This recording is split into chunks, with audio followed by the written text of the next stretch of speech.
Hello everyone. आज हमारी चर्चा का विषय है सामुदायिक सेवा। आखिर सामुदायिक सेवा की सजा क्या है और इसका प्रावधान किन किन मामलों में यानी भारतीय न्याय संहिता में किन किन अपराधों में सामुदायिक सेवा की सजा का प्रावधान किया गया है।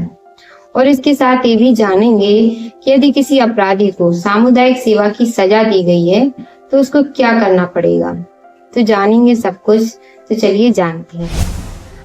जो पुराना कानून था यानी आईपीसी में धारा 53 में कुल 5 प्रकार की सजाओं के बारे में बताया गया था, लेकिन अब जब नए कानून लागू हो चुके हैं तो भारतीय न्याय संहिता में एक नई सजा सामुदायिक सेवा की सजा का प्रावधान जोड़ा गया है, जो कि धारा 4 में बताया गया है।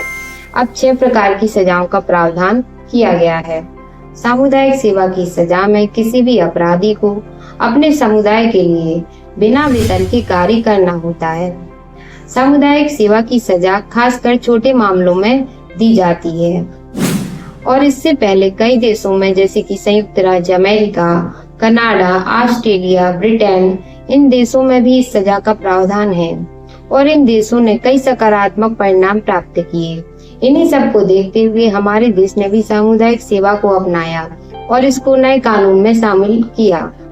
सामुदायिक सेवा की सजा को भारतीय न्याय संहिता 2023 में कहीं भी परिभाषित नहीं किया गया है, लेकिन भारतीय नागरिक सुरक्षा संहिता 2023 की धारा 23 के स्पष्टीकरण में इसको 2-3 लाइनों में बताया गया है, जो कि मैं आपको पढ़कर बता देती हूँ।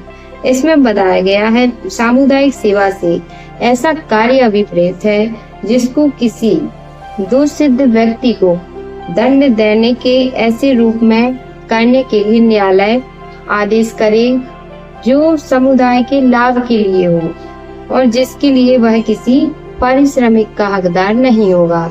सीधी सी बात है कि एक यह सजा है और जिसका न्यायालय आदेश करेगी और ऐसी सजा समुदाय के हित के लिए यानी लाभ के लिए होगी और ऐसे कार्य के लिए उसको कोई भी पारिश्रमिक या वेतन नहीं दिया जाएगा।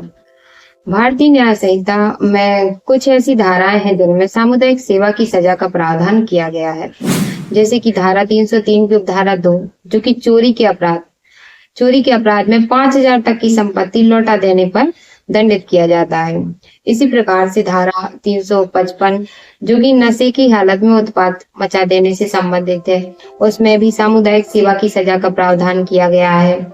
इसके अलावा 356 जो कि मानहानि से जुड़ा हुआ है, इसके साथ ही 202, 209, 226 में भी सामुदायिक सेवा की सजा का प्रावधान किया गया है।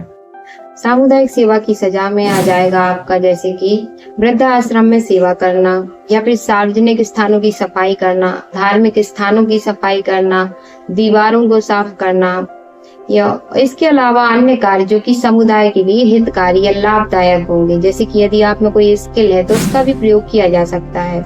सामुदायिक सेवा की सजा के कई फायदे भी हैं। पहला तो ये जो जेल की सजा होती है वो काफी कठोर होती है, इससे अपराधी कठोर हो सकते हैं, जबकि जो सामुदायिक सेवा की सजा है उसमें ऐसा नहीं है। सामुदायिक सेवा की सजा से जेलों का बोझ भी कम होता है और समुदाय को फायदा भी होता है।